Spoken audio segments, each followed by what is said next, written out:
I'm Claire, 33, and last week my sister booked a table at the restaurant where I work as a waitress, just to humiliate me in front of my co-workers. After dropping off drinks for another table, I stood by the service station gripping my order pad until my fingers went numb. Not because the shift was hard, but because her laugh, sharp and deliberate, carried across the dining room, making sure everyone knew I was the failure in the family. My co-workers. Some laughed along, others kept their eyes down. No one stepped in. I kept my face calm the way I've learned to do, but inside I knew one thing today: they were all about to see me differently. Because in just a few minutes, one small detail from my hidden life as an investor would freeze the entire room, and my sister would drop her fork right in the middle of lunch. Have you ever been underestimated in front of a crowd? Share your story. It might be the push someone else needs to stand tall like I did that day. The evening shift started like any other. I clipped my name tag to my apron, smoothed out a crease and wiped down the side station. The water tray was full. The salt and pepper weren't clumped napkins folded square. Butter and garlic drifted out of the kitchen. At the bar, glassware clicked. The POS card reader beeped in steady intervals like a stopwatch. I breathed in. A normal night, I thought, and I liked the rhythm of normal. The reservation iPad lit up. My manager glanced at the screen and called me over.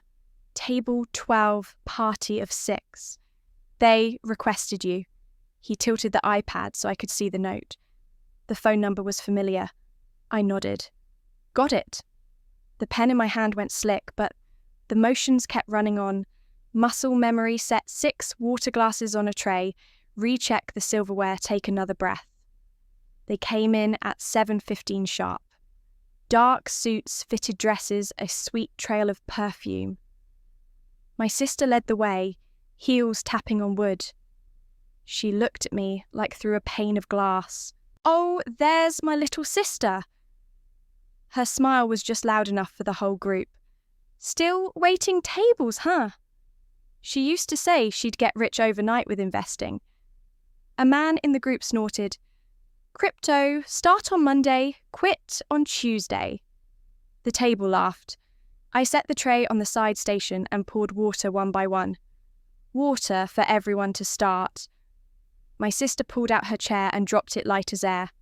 Our family's got one success, one server. The woman beside her turned her wrist to compare her own watch, then glanced at mine like she was measuring. My manager walked by and reminded me to smile with his eyes. I smiled and wrote the order down. What do you do when you're not serving one of her co-workers? Teased. I pulled my pad from my pocket. A bus pass peeked out. My sister clocked it, the corner of her mouth curling. When are you buying a car? I guess the bus is convenient for daydreaming. I kept it short. I read on the way. She laced her fingers, red nails ticking against each other. So free, huh? The rest of us have KPIs, clients' deadlines. I nodded, repeated their choices, back exact order. No mistakes, no reaction. I came back with the second round of water. Overhead light hit the steel on my wrist, just right. The quietest man at the table, later I'd learn he was her boss, looked up and stopped at it. He studied it, brow creasing like he'd bumped a stored memory. Sorry, he said slowly, looking at me instead of the menu. Is that watch a limited edition? He tilted his head, making sure he heard himself correctly. The kind they only gave to speakers, or LPs. At last year's conference, I set the carafe down my wrist, still in the light. Yes, I said, steady. LE 50. The line dropped on the table like a small stone. Nobody laughed. I could hear the pan sizzle in the kitchen, even the air conditioner breathing. My sister rolled her eyes, kept her voice light. Looks pretty normal to me. But the fork in her hand trembled and tapped the rim of her plate one thin ring. The woman beside her glanced at my sister on instinct, then avoided my eyes like dodging a beam. Her boss leaned in and lowered his voice. I remember a seed round cap table saw a name once. He paused, catching himself talking too much in front of others. His gaze slid to my sister, then back to me. Sorry, it's just, you don't see that piece outside the conference. I get it, I said. I pulled my sleeve down over the steel and lifted the tray. Are you ready to order? For a few seconds, no one spoke. I stood straight and waited, the POS beeping somewhere behind me. My sister picked up her fork, set it exactly where it belonged, and smiled thinly. Let's order, she told the group, trying to restore rhythm. We don't have all night. I took down each dish, neat lines, steady pen. On my way back to the station, I caught my reflection in the glass door, apron, even name tag aligned. Everything in order. The only difference was that the dining room had just learned a different kind of order, and it didn't come from my sister's heels. That night, after I closed my shift and walked to the bus stop, cold air slipped down the collar of my coat and woke me all the way up. I kept thinking about how a thin metallic ping could redirect a whole room, and then another sound rose in my head from long ago, louder and heavier, the moment my laptop lid clicked open and the screen threw a red banner like a burn mark, withdrawals disabled. The chart did not fall so much as snap like a post sawn clean through. The project founder was still live streaming, saying syrupy things, and I watched my mouse drift out of my hand and stop at the screen's edge. Back then, I still believed you could pull the plug, push it back in, and everything would come back like an old modem. I opened my wallet, checked the network, tried a tiny test transaction. The fee went through and the token hung. I sat up straight. A pen slipped to the floor and ticked against the tile. There is no soundtrack for loss, only the laptop fan, and the feeling of your insides being pulled in one cold line. I called a friend who had invited me into an online chat group that chased hot tips. He sighed and told me to wait and see. Waiting and seeing meant waiting for the worst news to arrive with all its edges. I killed the lights and sat in the glow of the screen. In the kitchen, a cup of coffee had gone stale. The next noon was a family lunch. Porcelain knocked against porcelain with a bright clatter. My mother ladled soup, and my father delivered the sentence I remember, in its exact rhythm. Investing is not for women. Stop daydreaming. He set his chopsticks down like a stamp. Go work at your sister's company. There is a ladder there and health insurance. Then find a decent husband. Heads bobbed around the table as if synced.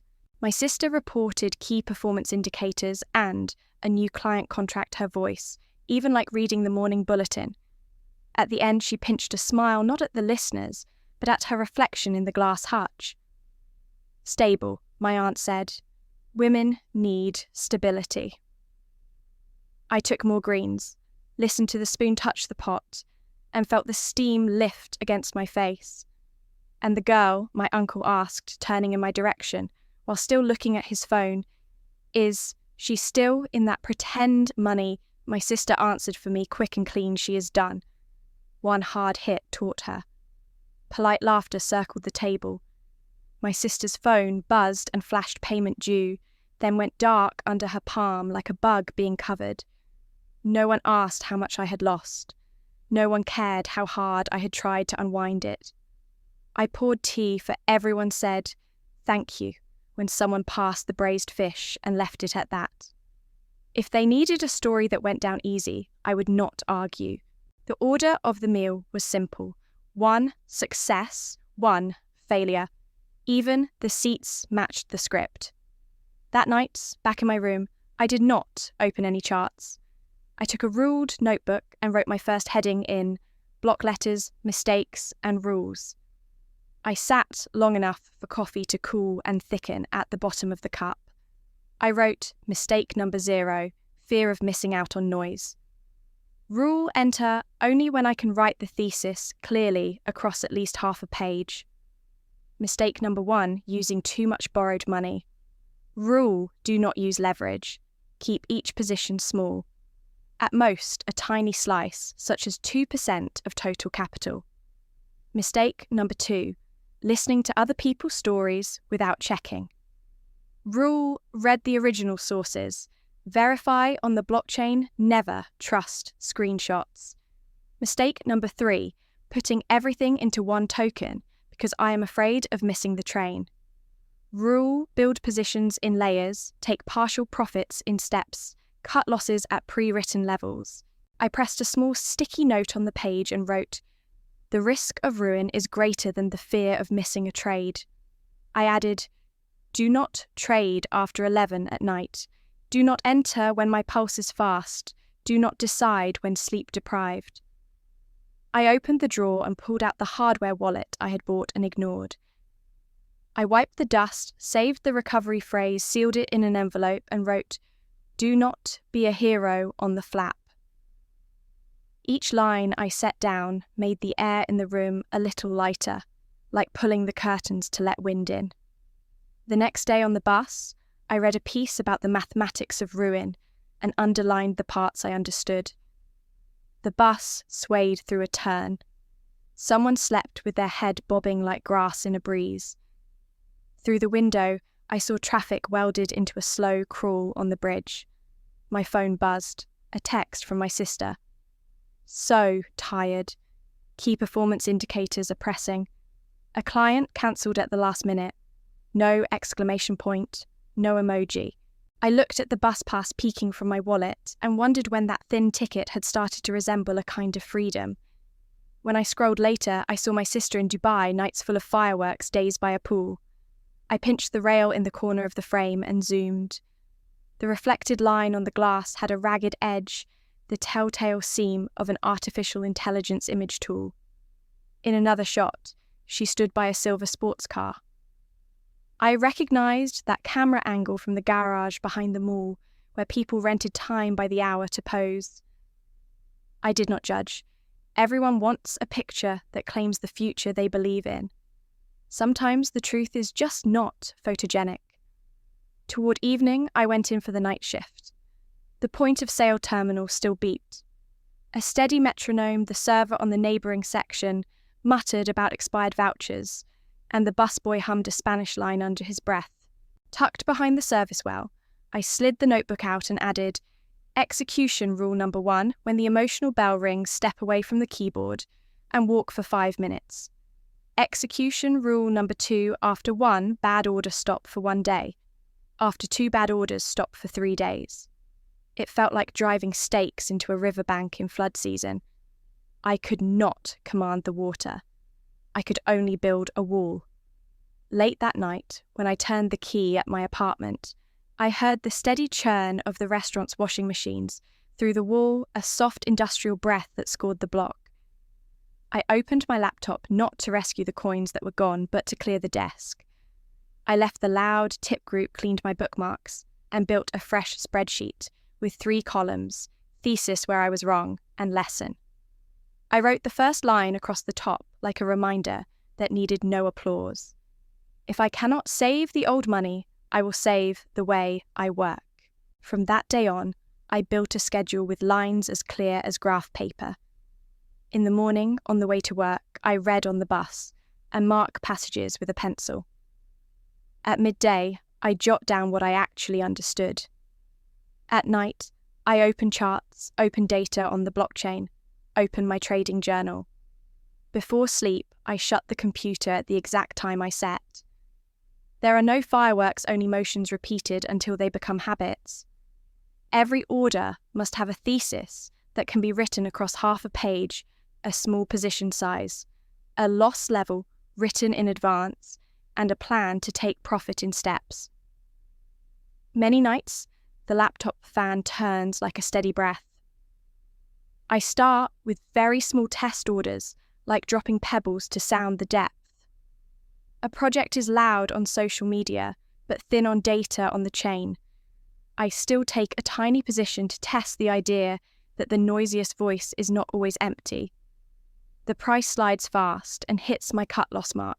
I exit exactly as planned, leave the keyboard, walk 1 loop around the block to the hum of the restaurant's industrial washers.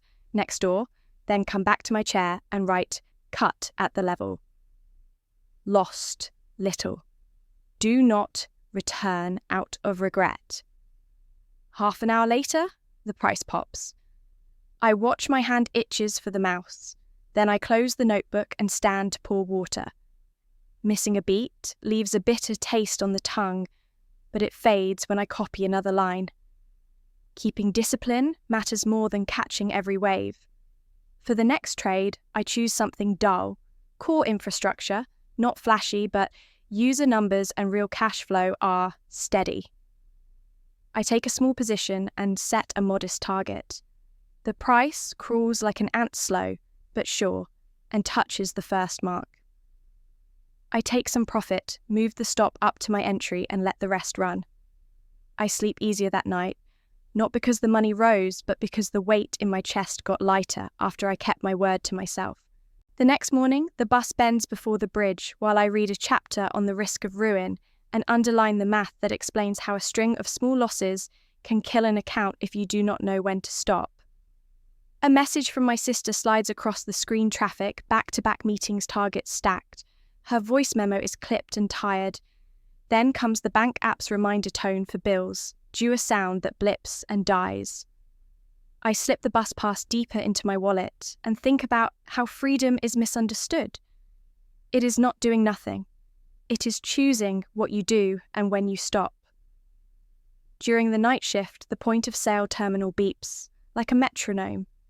Whenever I feel my heartbeat, speed up an impatient guest, a dish running late or a trade waiting on a decision, I find a reason to go to the kitchen for more towels, wash my hands in cool water, breathe in 3 times, and only then touch the keys again. I stick a small note to the edge of my screen. After 1 bad order stop for 1 day. After 2 bad orders stop for 3 days. Some days I have to use it at once. I enter early because I fear missing out the market slaps me. I close the trade shut, every price window, and switch to reviewing old logs and reading. The feeling of I am doing nothing is hard at first, but it becomes familiar, like learning to go without sugar.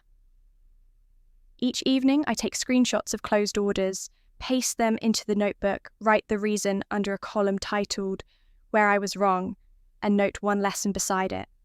My equity curve does not spike.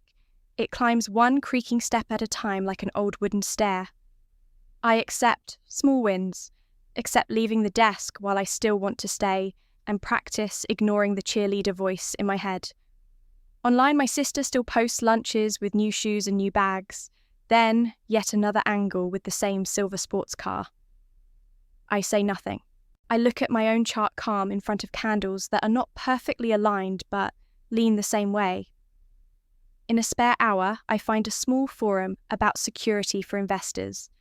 The host uses an avatar of an ancient mining rig, writes in a flat, cool tone, and repeats the basics. Lock your phone number, use 2-factor keys, use a hardware wallet, beware of imitation scams. The pinned post is a checklist for the moment you are attacked. I read all of it, tap follow, and note what I can do right now, without waiting for anyone else. Separate hot and cold wallets, change a recovery email, get a physical security key, avoid using 1 phone number for every service. That night, I set an alarm to shut the computer at the set time and turn off the lights. In the dark, the air conditioner breathes like a sleeping person. I feel at ease because I am no longer chasing any noise except the rhythm of my own steps. Before sleep, I open my phone and register for an online security session for founders and investors, a title as plain and dry as I need. I schedule it for midweek right after a shift. I think about my hand on the water tray, about the frame of discipline I have built, and tell myself that if I can keep this tempo, the rest will find its place. Midweek, I log into the security session I signed up for. The host is an older man with a calm face and a voice like sanded wood. His avatar is an old mining machine, a box with fans and wires, nothing shiny. He does not promise quick wins. He talks about simple doors and simple locks. Use 2-factor with a physical key. Do not keep every key in one drawer. Separate the wallet you touch every day from the wallet that sleeps. Never click a link that comes to you first. He holds up a small metal key and shows how it needs your touch to work. He tells a story about the night he lost almost everything because a stranger convinced a phone company to move his number. For a minute, the room is quiet. I take notes until my hand aches. After the session, I order 2 hardware keys. I set them up the day they arrive. I split my funds. I keep a small, hot wallet for daily moves and move the rest to a cold wallet that lives on my desk only when I need it. I change the recovery email for every account. I call my phone company and ask for a poor outlook and a note that no change can happen without a code and my signature at a store with my identification. It takes time and patience. The person on the phone is kind. When I hang up, I write a new page in my notebook. Title, Keep What You Have. I list the steps in order in case my mind is loud someday. Late that week, I get home after the shift shower and make tea. I tell myself I will read 2 pages and sleep. The phone lights up. One email says someone requested a password reset. Then another. Then a third. A flood follows. One time, passcodes arrive that I did not ask for. My service bars dip for a moment like a swallow in the sky. I feel my pulse rise, and then I hear my own voice in my head. Follow the list. I take the hardware key from its tin box and plug it in. I sign out every session on every device. I change the password on the email, on the exchange, on the cloud drive, all in the order I wrote down. I freeze withdrawals on the exchange for a day. I move what is left in the hot wallet to the cold wallet. I check the phone account online. The port outlock is still in place. The service bars climb back to full. I breathe. I write one short line in the journal. The locks held because I put them on before the storm. The next morning on the bus, I am tired but steady. I underline a sentence about risk and smile at how boring it looks. Boring can save your life. A friend pings me later with a private tip. He says there is a coin that will jump if we all buy together, and there is a way to make the numbers look bigger than they are. Easy money, he says, in and out before anyone knows. I stare at the message for a long minute. It is the kind of plan that once would have hooked me just by how fast it sounds. I type slowly. I say thank you, but I pass. It does not fit my rules. He sends an eye roll and a joke about how I turned into a monk. I let it go. I write a rule on a fresh page anyway. No tricks, no fake volume, no money that needs a lie to exist. My sister posts a photo at lunch with a contract folder and a pen. She is next to the same silver sports car at the same angle. The caption says, "Big deal signed, big year ahead." A bill reminder peeks on her screen in the corner of another story, then vanishes under her thumb. I put my phone face down and pull my notebook closer. I add a checklist item about not trading when I feel petty or proud because those moods ask for a lesson. That night, the restaurant is loud with weekend voices. The point of sale beeps in time. A family celebrates a birthday. A couple argues in whispers. I stack plates in my arm and keep the aisle clear. The rhythm holds. I feel the solid line of it under my feet, the way a tightrope walker feels the wire. When I get home, I sort my bookmarks again. I make a small folder for the security forum. The Miner Man has posted a new note about fake support calls. Never let a stranger share your screen. Say no and hang up. He writes 3 words. Breathe. Verify. Act. I copy them at the top of my rules. Near midnight, I turn off every screen and sit in the dark for a full minute before bed. The air hums. I think about the voice in the session saying, "Use simple locks and use them well." I still feel the moment the signal bars dipped. I imagine a hand at a switch somewhere far away, trying to move me like a line item. It did not work. Not this time. The next afternoon, my manager calls me into the office. He taps the reservation tablet with a pen. A party has booked for the next evening. 6 seats by the window. They asked for me by name. The phone number looks familiar even before I read it. I feel nothing rise or fall inside me. The tray waits. The rules are written. I nod and say I will take the table. I say I will take the table. The manager nods and hands me the tablet. The reservation is 6 seats by the window. The phone number is one I know without reading to the end. I set the tablet down, smooth my apron and walk the pass. The kitchen bell rings.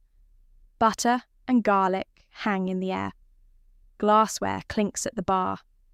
The point of sale beeps a steady line in the back of the house, like a metronome keeping time I can lean on. I polish 6 water glasses until they shine, count 6 forks and 6 knives, fold 6 napkins square. The window section throws a cool light across the floor, the kind that makes steel and glass look cleaner than they are. I like that light. It tells the truth without saying much. They arrive on time. Dark, jackets, fitted dresses, perfume that turns heads before faces do. My sister leads the group like she owns the aisle. She does not look at the room, she looks for the reflection of herself in the window and finds it. I greet them and guide them to the window table. Chairs slide, bags drop to chair backs. I set waters down one by one. I will be your server tonight, I say. Water for everyone to start. We will order, now my sister says, like a person calling out a list to a junior. 2 steaks, 1 medium, rare. 1 salmon, no capers. 1 pasta, no garlic. 1 salad with dressing on the side. 1 burger, no bun. She does not ask, she assigns. She does not look at me. She looks at her boss. Our family has 1 success, 1 server, she says light, and even as if she is telling an old joke with a soft edge. The man across from her laughs the reflex kind. Another man says, overnight, investor, right start on Monday, quit on Tuesday. The table chuckles with him. It is not cruel on the surface. It is the kind of laugh people use to keep a mood. I rewrite the order in the exact same order. She spoke it and repeat it back with the same words. 2 steaks, 1 medium, rare. 1 salmon, no capers. 1 pasta, no garlic. 1 salad with dressing on the side. 1 burger, no bun. I look at my sister. For your tea, do you prefer sugar or honey? She blinks once, then smiles a thin line.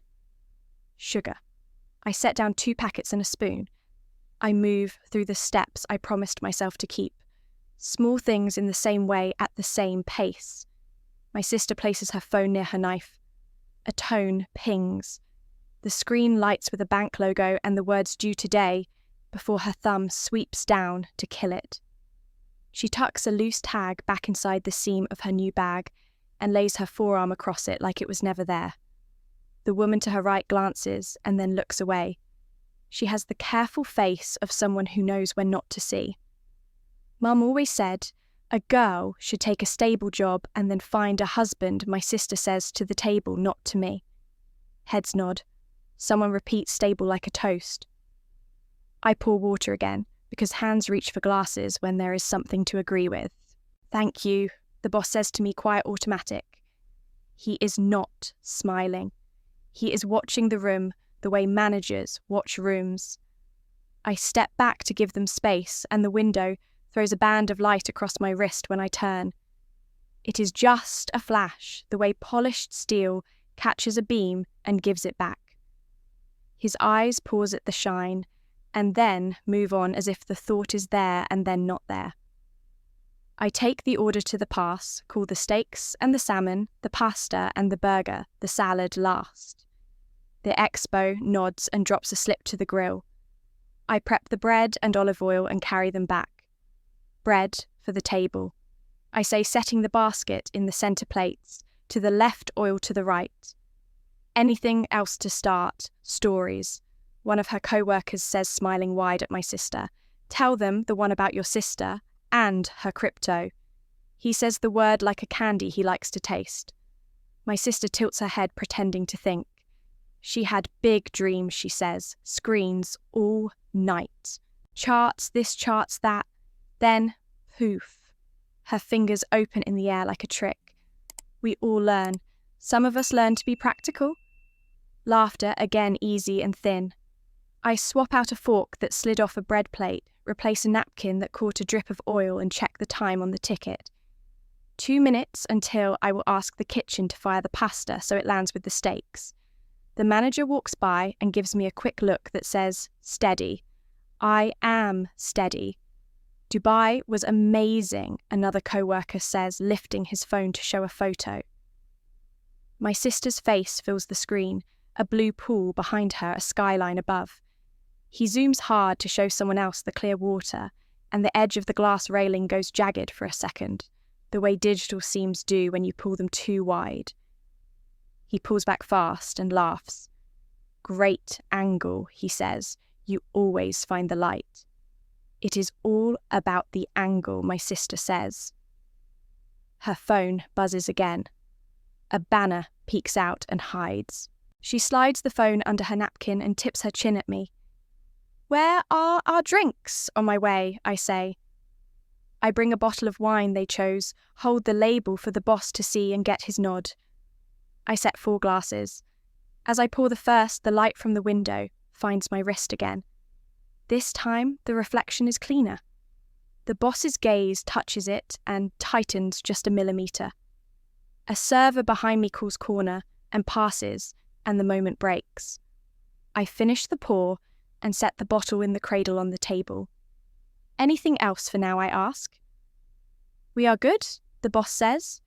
He is polite in that practiced way, but his eyes track the room and land and lift, like he is lining up pieces he will care about later.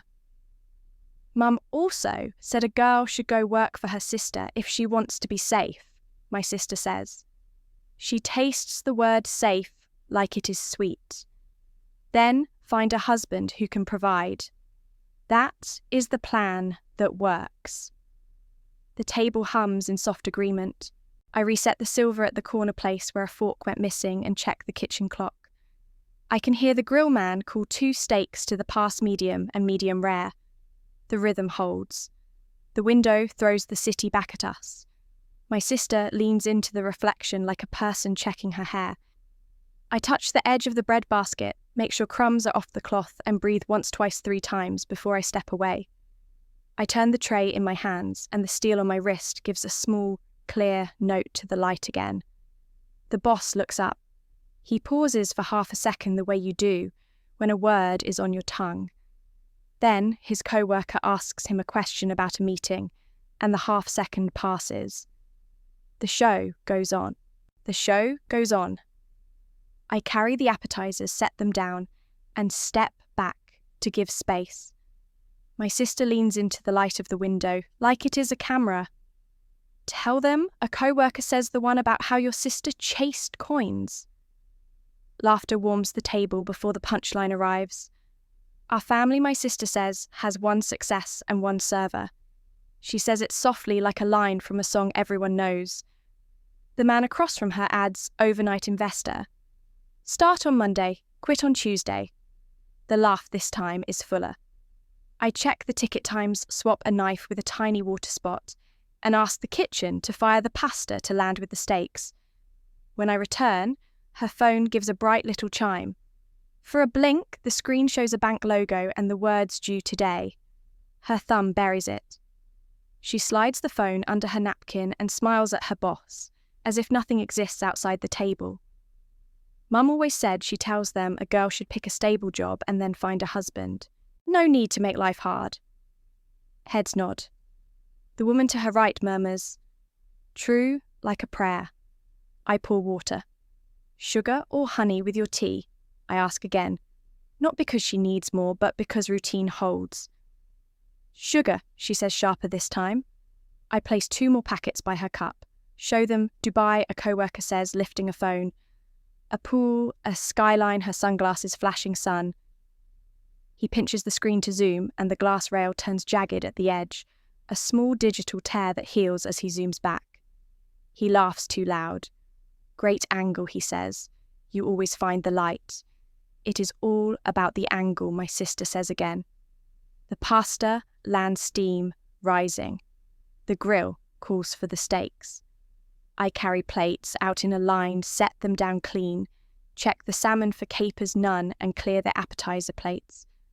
When I reach for a fork that slipped my sleeve slides, and the steel on my wrist catches the window's beam.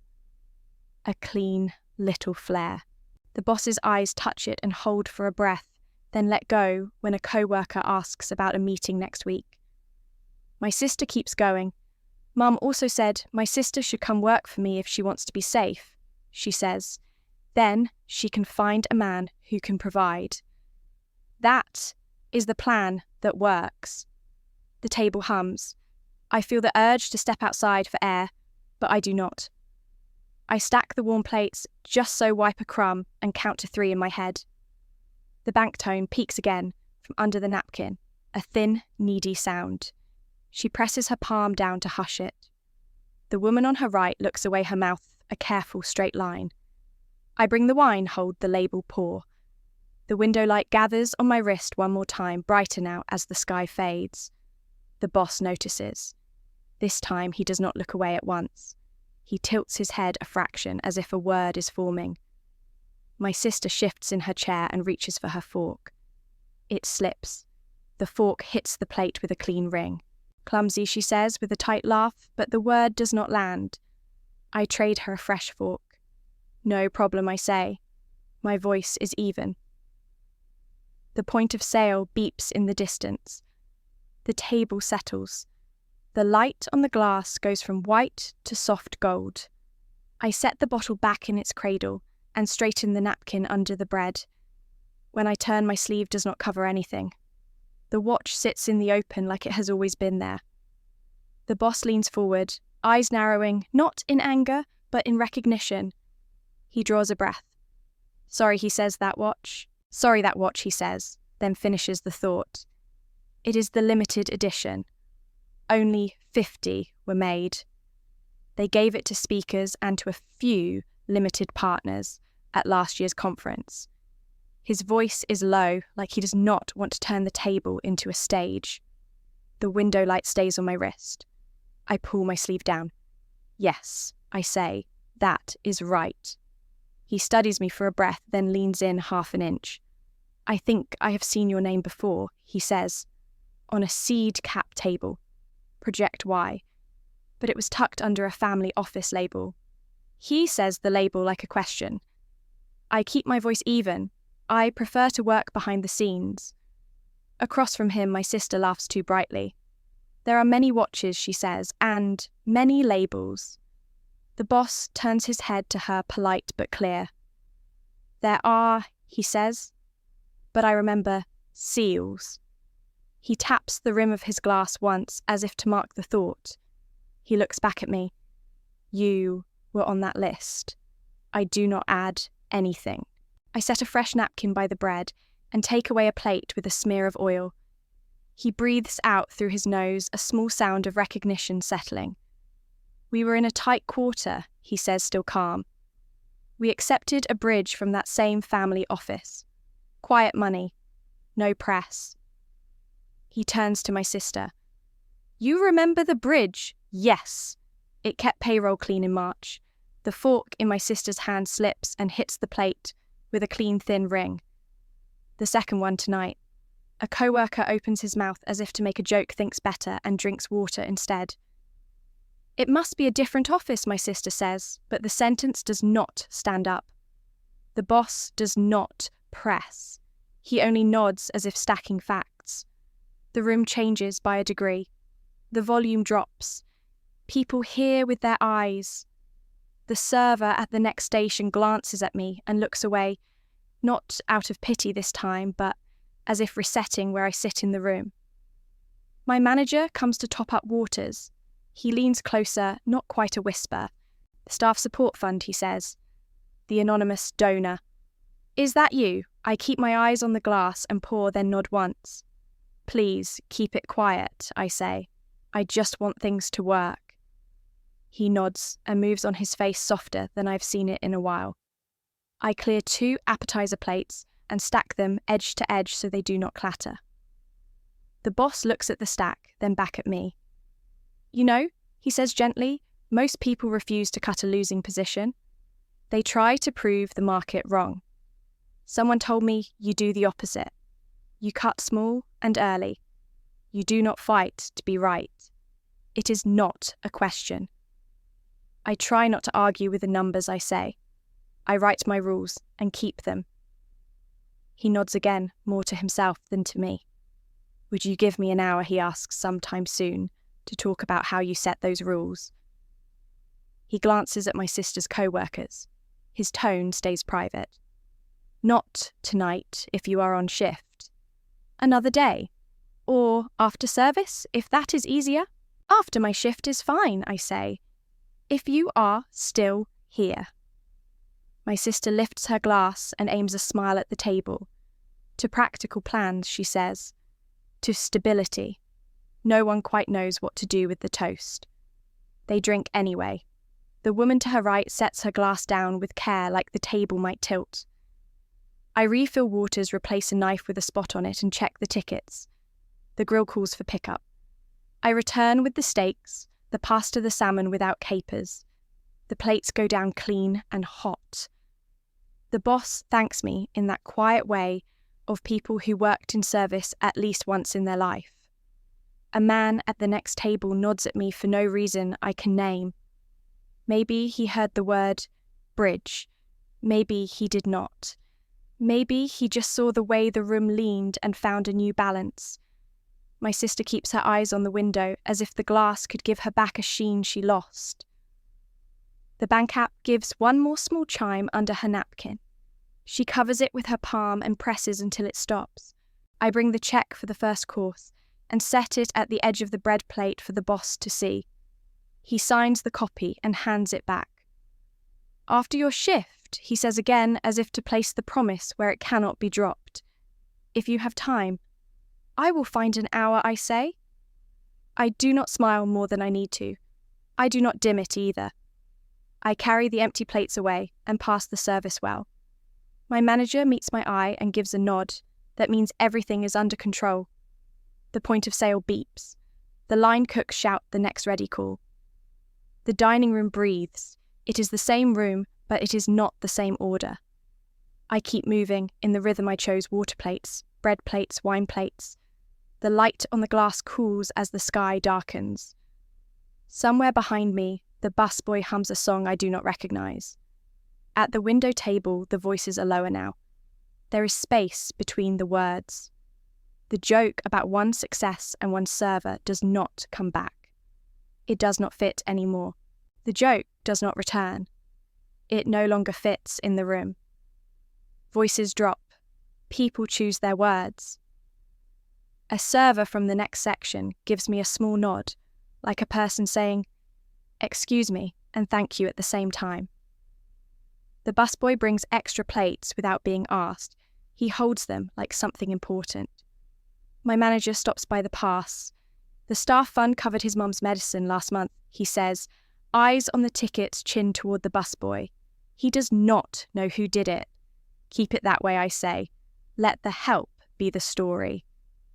At the window table, work talk replaces the jokes. My sister keeps her gaze on the glass as if it could hand her a better face. Her phone hums once under the napkin. She stills it with her palm. The boss finishes his salmon, sets down his fork clean. After your shift, he says when I return to refill water. If you have time. I will find an hour, I say. Service runs to the end without a ripple. Plates go out hot and come back empty. Checks print. The point of sale keeps time. When the room thins, I wipe the last table and clock out. The boss waits by the bar where it is quiet. He does not ask for a pitch, he asks for rules. I tell him the plain ones: write the thesis size small. Cut fast, move the stop, never chase, stop trading when tired or proud or angry. He listens like a person in a class he chose. People save pride and lose money, he says. You save rules. He asks if I would speak with his operations, sometime about risk. Maybe I say, if it is useful, we leave it there. I walk across the street to a small cafe that stays open late. A founder waits at a corner table with a cracked phone and a paper folder. He is nervous. His hands shake when he opens the folder. He wants to build a simple tool for tip sharing and payroll transparency for small restaurants. No buzzwords, no slide about 1 billion users. He has 10 shops testing it. 2 left last month because the owner did not like staff seeing the numbers. He says this without flinching. I ask about churn. He tells me. I ask about fraud. He tells me the one case he caught and how he fixed it. I ask about costs. He says they are low because he writes the code himself and uses open tools, but he needs help for audits and a better database. His numbers are small. His users are real. The idea is not pretty. It is honest. I tell him I can place a small check and more time than money. We write down 3 conditions on a napkin. Keep clean books, no fake growth tricks, respect workers first. He nods like a man who knows what yes costs. We shake hands. He thanks me too many times. On my way back, I stop by the restaurant to pick up my jacket. The busboy's taking trash out to the alley. He grins and says, "See you." He has no idea about the fund. He does not need to. I like it that way. Outside, the night air feels light, like a window just opened. My phone buzzes. A message from my sister. Can we talk? I look at the screen for a long breath. I type one line respect first, the rest later. I look at the message on my screen. Respect first, the rest later. I put the phone away and walk back to the point of sale. The dining room is almost empty. The window glass is dark now. I pull up the table under my sister's name. The total sits on the screen steady. I take out the card from the fund. It is the same plain colour as any card. I run it. The printer bangs out 2 slips. I turn one over and write a line with a ballpoint pen. On behalf of those who have been looked down on because of their aprons. I show it to my manager. Please place this in the check holder after they leave, I say. No announcement. He nods. Understood. He reads the line again and his face changes. Not big, just softer. The table stands to go. Chairs slide. Coats go on. My sister's co-workers thank me for the service in careful voices. The boss pauses at the bar. Thank you for the hour, he says. I meant it. I would like to speak more about risk and rules. Not a pitch, a conversation. I can do that, I say. I have one condition. He waits. Respect, I say. If the culture is not respectful, the numbers do not matter. Agreed, he says at once like he knew it already. I will have my operations lead reach out. He holds my eye for a second. It is not a test, only a promise that he heard me. At the door, my sister turns as if to say something and does not. Her phone hums under her coat. She catches it in her palm and steps into the night with the group. The room exhales. Staff begin to reset for the next day. I roll silverware at the side station. The busboy stacks tubs. He hums a tune and does a little 2-step in the aisle when he thinks no one is looking. I let him have that small dance. My phone buzzes again. A new message from my sister. It is longer this time. I am sorry it starts. Then I have been scared of losing my place in the family. I have been jealous of how free you look with your bus pass and your book, and I know that sounds silly. I am under a lot of debt and I am tired. I said those things to make myself feel safe and strong. I know it made you small. That was wrong. I lean on the edge of the side station and read it twice. The words are plain. No emojis, no sparkle. I type slowly. Respect is the minimum I write. We can talk when we are both ready to listen. I send it. I do not wait for the 3 dots to move. The manager slips the check holder back to me. The signed copy is inside. The note sits on top of the receipt, like a quiet flag. He says they did not argue. They said, "Thank you." I nod. Good. I hang my apron on its hook, slide my name tag into my pocket, and take my coat from the peg by the office door. The kitchen is already clean. The smell of bleach mixes with the last of the garlic. The room feels washed. Outside, the night air is cool and friendly. I walk to the bus stop. The street is not busy. A taxi slides past the driver's elbow in the window frame, the radio low. I sit on the bench and take out my book. I open to where the paperclip marks the page. A message from the boss arrives. "Thank you for tonight. Respect first. We will arrange a time next week." I reply with one word.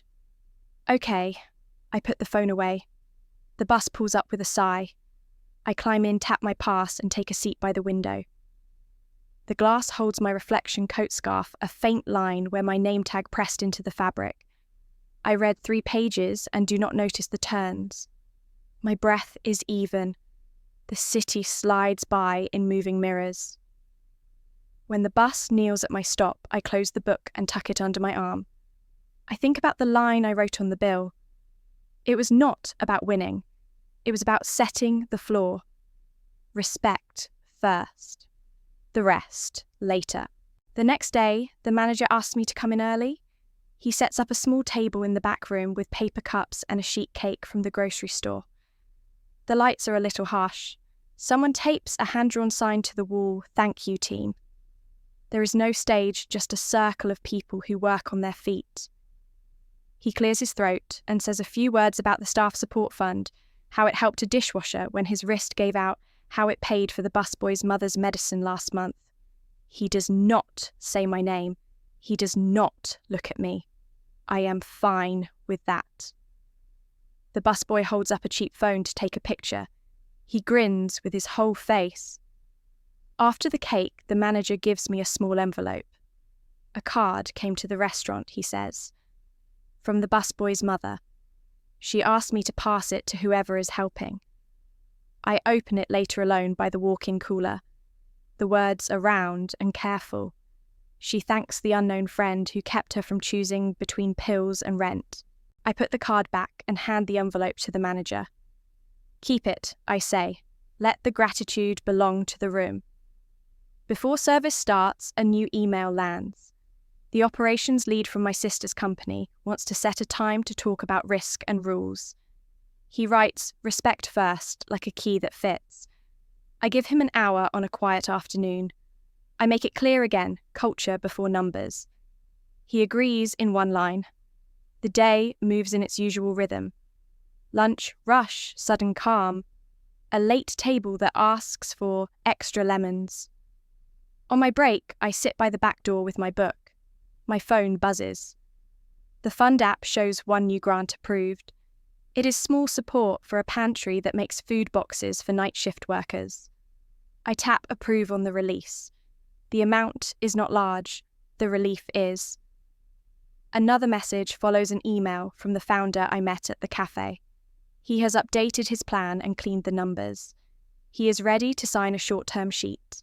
We keep it simple, clean books, no fake growth respect workers first. We set a time for a code review on the weekend.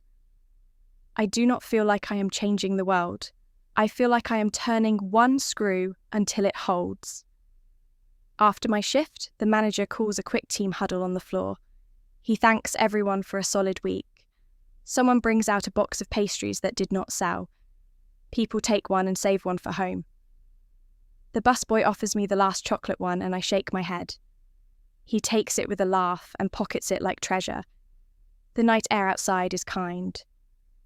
I walk to the bus stop and sit on the cool bench. The bus comes with a sigh and kneels. Inside, the lights are soft. I read the last pages of my chapter and close the book with a small click. A new notification slides onto the screen grant released. Another one calendar invite for the risk talk. I accept both. I look out the window and see my reflection next to the city's. Coat, scarf, a faint line where my name tag pressed the fabric earlier. it looks like a crease. It looks like a reminder that some labels are only for a shift. My sister's name lights the screen. "Thank you for covering the bill," the message says. I do not deserve it. I think for a moment and type, "It was not about you. It was about the room." Then I add, "Respect first, the rest later."